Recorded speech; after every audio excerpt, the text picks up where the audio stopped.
जय श्री राम मित्रों, मैं हेमंत सेन बालाजी दरबार तंत्र साधना में आपका हार्दिक स्वागत करता हूं। आज हम बात करेंगे कि शक्तियां कितने प्रकार की होती है और क्या कार्य करती है, किस श्रेणी में आती है और कितनी कितनी पावर होती है, ये हम आज बात करेंगे क्योंकि कुछ मित्रों ने हमसे पूछा भी है। तो अब आप ये समझिए कि इस सृष्टि में क्या है कि असंख्य ब्रह्मांड है और हर एक ब्रह्मांड में असंख्य सौरमंडल हैं। हर एक सौरमंडल में अनेकों सूर्य, अनेकों छोटे बड़े ग्रह होते हैं। इसी तरह एक सौरमंडल जिसे गैलेक्सी कहते हैं, इसके एक ग्रह पृथ्वी पर हम एक छोटे से हिस्से में, जिसे भारत देश कहते हैं, उसके आपका राज्य देखिए, आपका ज़िला देखिए, ज़िले के अंदर आपका स्थान देखिए, कितना सा छोटा है ब्रह्मांड के आगे। अब ये तो अब संपूर्ण ब्रह्मांड क्या है, एक शक्ति चलाती है। उस शक्ति को हम ईश्वर, परमात्मा, अल्लाह, भगवान, गॉड कहते हैं। तो हम शक्तियाँ की श्रेणियाँ देखेंगे क्योंकि शक्तियाँ क्या होती है, ये कितनी प्रकार की होती है, किस वक्त कौन सी शक्तियाँ काम करती है, इसके फ़ायदे नुकसान हैं, हमें कौन सी शक्तियाँ पूजनी चाहिए, क्या ये शक्तियाँ सवारी या छाया रूप में आ सकती है, हम ये आज जानेंगे। तो सबसे पहले हम पहले वाले वीडियो में जान चुके हैं कि कुल देवी कितने तरह की होती है। जो पहला वीडियो था उसमें हमने जाना था कि कुल देवी कितने तरह की होती है, स्वभाव में कैसी होती है, क्या कार्य होता है, ये हम पहले वीडियो में जान चुके हैं।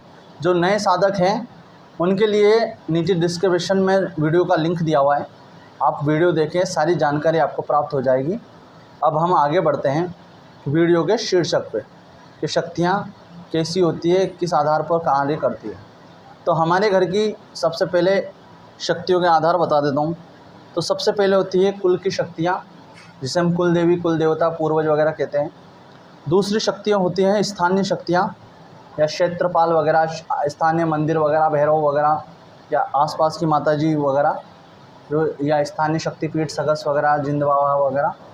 और उसके बाद में बात करेंगे जिले के शक्तिपीठ वगैरह। शक्तिपीठ का मतलब जैसे केला, हमारे राजस्थान में केला देवी है, बरवाड़ी की चौथ माता जी है, इंद्रगढ़ की विजासन महारानी है, देशनोक में अपनी करणी मातेश्वरी मामाई है। इसी तरह के हर ज़िले में अलग अलग मतलब शक्तिपीठ होते हैं, चाहे वो माता जी का हो, भैरू जी का हो, बालाजी का हो, अलग अलग शक्तिपीठ होते हैं। फिर आती है हमारी गुरु की शक्तियाँ, हमारे जो गुरुदेव द्वारा प्राप्त जो होती है वो शक्तियाँ आती है। फिर शक्तिपीठों की ओर जैसे श्रेणियाँ बनती है, डाकिणी, शाकिनी, और अलग अलग तरीके से श्रेणियाँ बनती जाती है। और अलग मेन जाकर ईश्वर पे होती है, इसमें बीच में महाविद्याएँ वगैरह, 64 योगिनी वगैरह, इस तरीके से आती रहेगी। तो उसके बाद में अब हम बात करेंगे कि हमारे घर की शक्तियों की बात करें तो सबसे पहले पूजी जाती है कि कुल देवी आती है। सबसे पहले पूजी जाने वाली कुल देवी आती है ना। जाति की कुल देवी आती है, जाति समाज वगैरह की कुल देवी आती है। जैसे सिसोदियों की बाण माता, राठौड़ों की नागड़ेंचा माँ, सेन समाज की नारायणी माता, और राजपूतों में चामुंडा माता वगैरह। फिर आती शक्ति है कुल देवता, जैसे मेवाड़ के एकलिंगनाथ, सेन समाज में सेन जी महाराज, अन्य में खाकल देव जी, रामदेव जी, भैरू जी, हनुमान जी, है ना। ये जाति के कुल देवताओं में आते हैं। फिर आते हैं गोत्र की कुल देवी। गोत्र की कुल देवी एक ही जाति में होते हुए अलग अलग गोत्र की अलग अलग कुल देवी, कुल देवता है। जैसे सिसोदिया वंश राजपूतों में है ना, लेकिन वो बाण माता की पूजा करते हैं। राठौड़ समाज राजपूतों में, लेकिन वो नागड़ेंचा माता, आवरा माता, ऐसे पूजा में आते हैं, है ना। इसे अलग अलग वो सेन समाज है, सेन समाज में अलग अलग है, या कोई सा भी समाज हो उसमें इस तरीके से होता है। अब उसके बाद में गोत्र की कुल देवी होगी, कुल देवता हो गए। कुल देवता में वो आते हैं जैसे खाकल देव जी वगैरह हैं, या इस तरीके से कुल देवता आते हैं। जाति की कुल देवी होगी।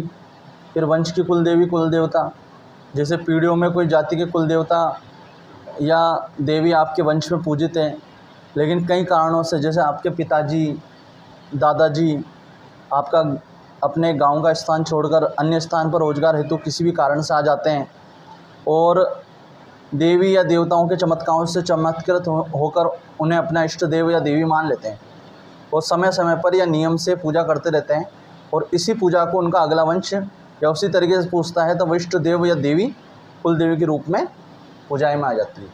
ठीक है ना।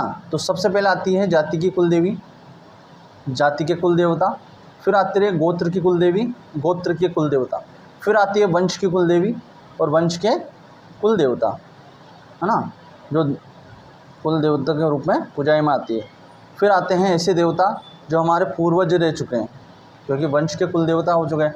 अब पूर्वजों में देवता, हमारे पूर्वज भी कई देवता होते हैं, जैसे कई पीढ़ियों पहले या किसी भी पीढ़ी में कोई साधक, तांत्रिक या सेवा करने वाला, किसी मंदिर का सेवक या काल मृत्यु का शिकार या मरने के बाद पितृ, झुंझार, ऊत, जिंद बन जाते हैं तो हमारे घर के देवता कहलाते हैं, है ना। जो आजकल घर घर में पूजाएं में आ रहे हैं, जैसे ऊत जी पूजाएं में आ रहे हैं नाग रूप में, अलग अलग तरीके से अलग अलग आती है, जो हमारी सभी तरीके से रक्षा प्रदान करते हैं, धन धान्य से परिपूर्ण करते हैं, चाहे वो ज्ञात हो या ज्ञात, सभी देव श्रेणी में ही आते हैं, हमारे घर के कर्ता धर्ता होते हैं। फिर आते हैं हमारे पूर्वज, जैसे पिताजी, माँ, दादा दादी, परदादा दादी, चाचा वगैरह हैं, उनके लड़के हैं, उनके बड़े बूढ़े, सभी पूर्वज की श्रेणी में आते हैं। ठीक है, तो आपको याद रखिएगा कि जब घर की शक्तियों की बात होगी तो सबसे पहले जाति की कुल देवी, जाति की कुल देवता, गोत्र की कुल देवी, गोत्र के कुल देवता, वंश की कुल देवी, वंश के कुल देवता, पूर्वजों में भी देवता, फिर पूर्वज, फिर इष्ट देवी या देवता। इष्ट देवी देवता ये होता है कि व्यक्ति किसी देवी देवता से आकर्षण प्राप्त करता है या किसी की कुंडली के अंदर 5वें घर में जो ग्रह होता है या जिस राशि में होता है, 5वें घर में जो राशि होती है, चाहे वो घर खाली हो, चाहे भरा हुआ हो, कोई सा भी ग्रह हो या ना हो, उसमें क्या होता है कि वैसे ग्रह हो तो इष्ट देवता उसी के हिसाब से देखे जाते हैं। लेकिन अगर ग्रह नहीं हो तो उस स्थिति में भाई तीनों, जैसे लग्न कुंडली है, नवमांश कुंडली है और चंद्र कुंडली, इन तीनों के पाँचवा घर का जो होता है ना, उसके जो घर के वो उस घर के जो इष्ट देव होते हैं वो हमारे इष्ट देव कहलाते हैं। तो आप इस तरीके से, या फिर आप किसी विशेष आकर्षण में आए हुए हैं किसी देवता से, जैसे कोई हनुमान जी को पूछता है, कोई भैरव जी को पूछता है, स्वभाव के हिसाब से तो उसके इष्ट देवता होते हैं।